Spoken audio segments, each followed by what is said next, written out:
Cuaca di Belitung sedang bersahabat. Di tempat pelelangan ikan, pasokan aneka tangkapan dari laut pun melimpah.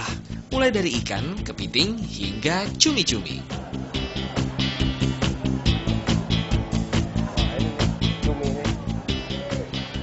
Pak, ini cumi nih, Pak. 1 kilo berapa?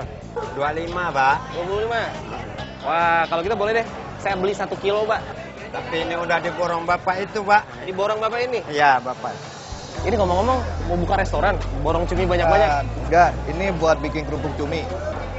Dibikin kerupuk. Ya, kerupuk cumi. Kerupuk cumi. Bikinnya di mana, Mas? Ada, saya bikinnya di rumah. Wah, Jadi ngomong-ngomong, di belakang rumah ada tempat bikinnya. Kita produksinya di sana. oh gitu. Ya, Hari ini lagi bikin nggak? hari ini sekarang lagi ada bikin. Nah, kalau untuk kerupuk cumi sendiri nih, yang baik itu seperti apa sih bahan baku cuminya? Yang penting dagingnya masih segar. Ya, kelihatannya mungkin dari matanya masih mengkilap. Oh, matanya masih mengkilap. Kayak gini nih matanya nih. Udah nggak mengkilap. Masih mengkilap matanya. Berarti cuminya masih segar dan bisa diproduksi jadi kerupuk. Ya, Cumi-cumi dibikin kerupuk.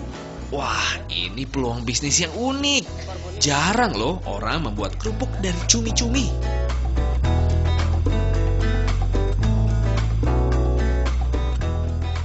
Nah, Mas, biasanya kan orang tuh membuat kerupuk dari udang tuh. Nah, ini sekarang bikin kerupuk dari cumi nih. ya. Emang prospek ke depannya gimana nih dari usaha ini?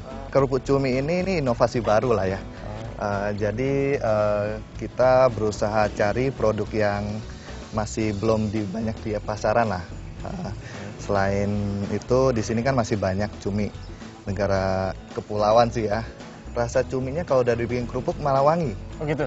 Wangi sekali. Nah, ini makin Ya. penasaran sama kerupuk cumi nih. Ya. Kalau gitu, ayo kita olah ini cumi menjadi kerupuk ya. Oke, oke. Masih Yuk. jauh nggak? Deket-deket ini. Deket Udah ya? nyampe nih. Oke, yuk kita bikin kerupuk cumi.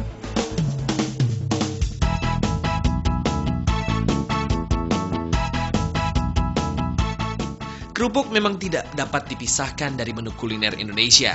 Hampir di setiap daerah, kerupuk hadir sebagai pelengkap makanan dengan tampilan yang berbeda-beda. Membuat kerupuk cumi-cumi sama caranya dengan membuat kerupuk berbahan dasar udang atau ikan. Setelah cumi-cumi dibersihkan dan dibuang mata serta isi perutnya, daging cumi-cumi dipotong kecil-kecil supaya lebih gampang digiling. Jadi setelah diiris-iris, si cuminya digiling ya, Pak? Digiling di sini. Ya, biar lebih halus. Kita bikin adonannya lebih gampang. Ini kurang lebih berapa kilo nih? Sekeranjang ini sekali giling kurang lebih 10 kilo lah. 10 kilo ya? 10 kilo. Nah, 10 kilo cumi itu bisa jadi berapa bungkus kerupuk? Kalau udah jadi kurang lebih 200 bungkus. Kalau takaran antara cumi dengan sagunya itu berapa banding berapa tuh? Kalau daging yang udah jadi gini, perbandingannya kurang lebih 1:2. 1:2 ya? Adonan cikal bakal kerupuk cumi-cumi ini sudah diberi bumbu dan rempah. Selanjutnya dicampur tepung tapioka alias sagu. Aduk, aduk, dan aduk terus sampai 5 menit. Sampai adonannya kalis. Nah, Mas Yura, Ya. setelah adonannya diaduk dengan sagu, nah, di sini diaduk sampai mengeras, sampai cukup keras buat dibentuk lah. Oh, sampai rata ya? Sagunya ya? Nanti dibentuknya di sini.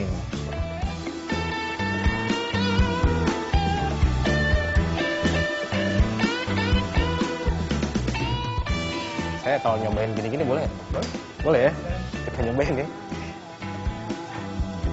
Adonan ini memiliki tekstur lembut dan mudah dibentuk. Saya saja yang awam bisa membentuk adonan ini, walaupun tidak sempurna sih. Hehehe. Nah, ini cikal bakal kerupuk cumi. Bentuknya mirip ini ya, pempek ya? Mirip pempek. Proses pembentukan adonan yang mirip lontong ini harus berlangsung cepat, karena adonan mudah mengeras jika didiamkan terlalu lama.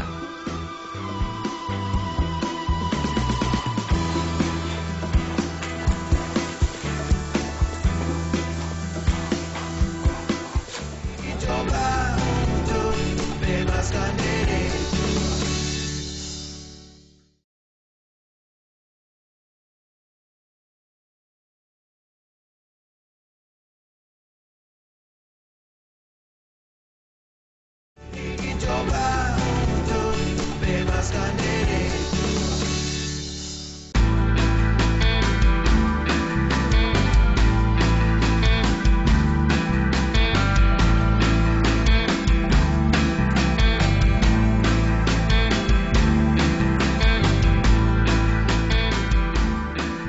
Nah, ini cikal bakal kerupuk cumi. Kalau bentuknya mirip pempek nih ya. Mirip pempek. Ini kalau digoreng juga bisa jadi pempek juga. Nah, Mas, kalau kita ngomongin bahan baku nih. Kalau bahan baku untuk adonannya naik nih di pasar, mau cumi atau bahan-bahan pendukung lainnya, apa yang dilakukan? Kalau dari bahan bakunya, kita usahakan bahan bakunya tidak ada pengurangan. Kualitas kita harus terjaga. Kalau dari segi harganya, kalau memang kita masih bisa bertahan di harga lama, kita tahan. Kalau memang udah kenaikannya udah benar-benar drastis, kita mungkin naik per kilonya ada kenaikan. Terus nanti di kemasannya juga kita kalau misalnya sebungkus yang 10.000-nya misalnya 120 gram ya, mungkin dikurangnya di 110 gram. Acoy menggunakan bahan bakar kayu sebagai sumber energi untuk usaha kerupuknya. Dari pengalamannya, kayu jenis pelawan ini awet daya bakarnya sehingga lebih ekonomis.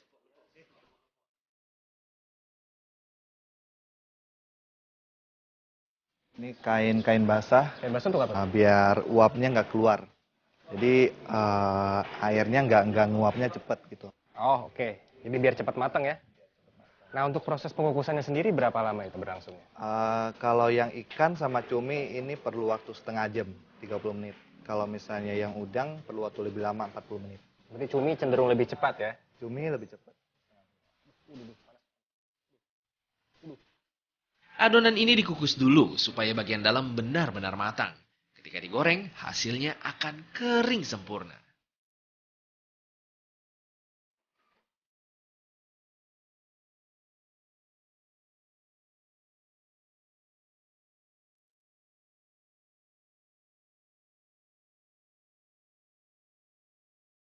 Jika matahari bersinar cerah, lontongan kerupuk yang sudah matang ini langsung dijemur.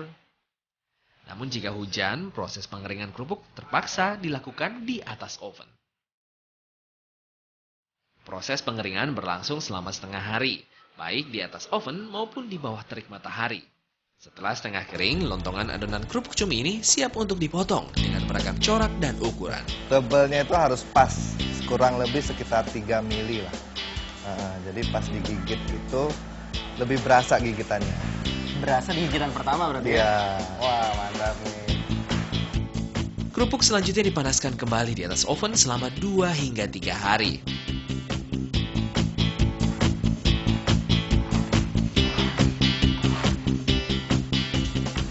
Acoy adalah lulusan jurusan akuntansi sebuah perguruan tinggi swasta di Jakarta. Kini bekerja sebagai pengusaha kerupuk, ia terjun langsung memantau proses produksi kerupuknya setiap hari.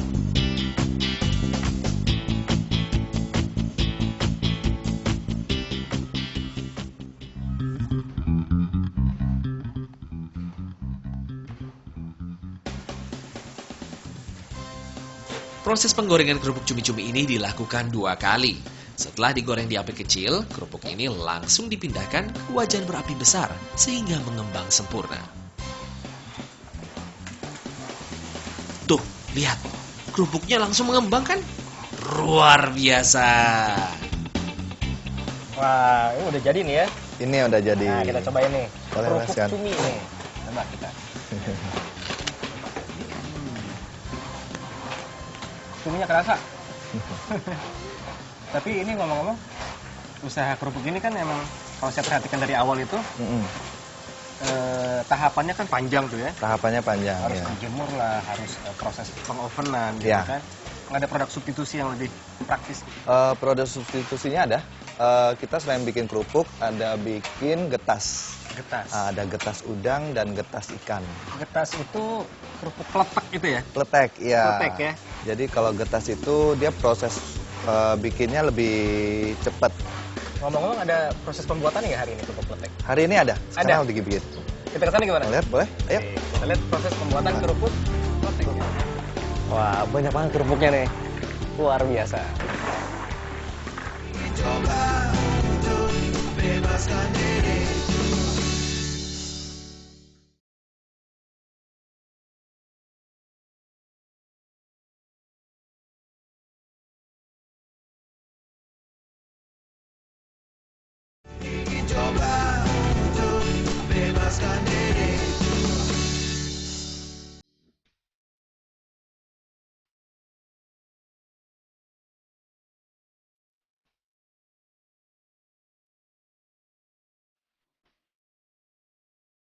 Usaha kerupuk milik Acoy ini adalah bisnis warisan sang ibu yang berdiri sejak tahun 1970.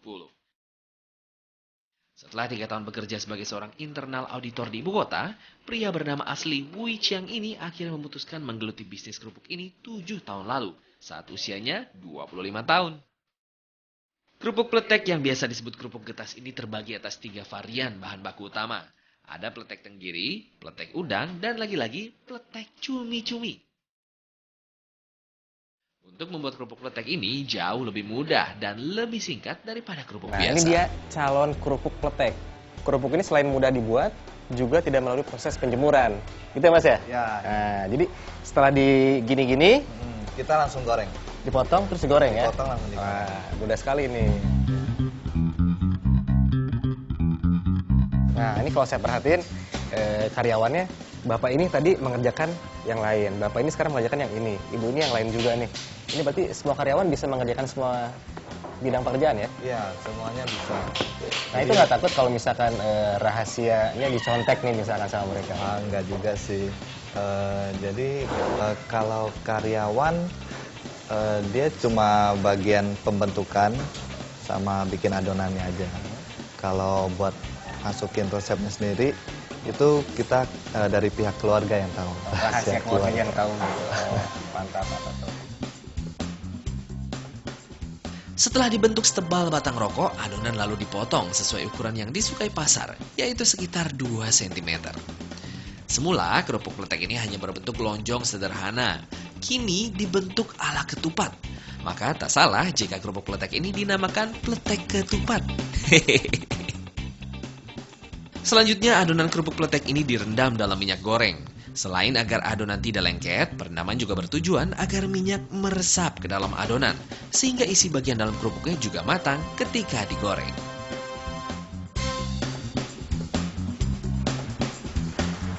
Nah, di sini bagian penggorengannya nih. Oh, banyak juga sekali goreng nih, banyak juga ya? Iya, banyak. Tadi kan sempat lihat adonannya ditimbang dulu tuh. Nah, tujuannya biar sekali penggorengan tuh muat di kualinya. Oh, pas ya, nggak terlalu banyak, Nggak terlalu sedikit banyak, ya? nggak terlalu sedikit. Nah, ini ngomong-ngomong proses penggorengannya kayaknya seru juga nih. Berlangsung berapa lama nih? Nah, kalau goreng kerupuk kan penggorengannya cepat. Nah, kalau ini kekurangannya itu gorengnya yang perlu waktu. Ini perlu makan waktu sekitar 20 menit baru bisa selesai. 20 menit sekali 20 goreng ya? menit harus digoreng terus tuh. Seru nih. Banyak banget kerupuknya. Semua kerupuk yang sudah digoreng ditiriskan untuk menurunkan kadar minyak gorengnya. Harga jual kerupuk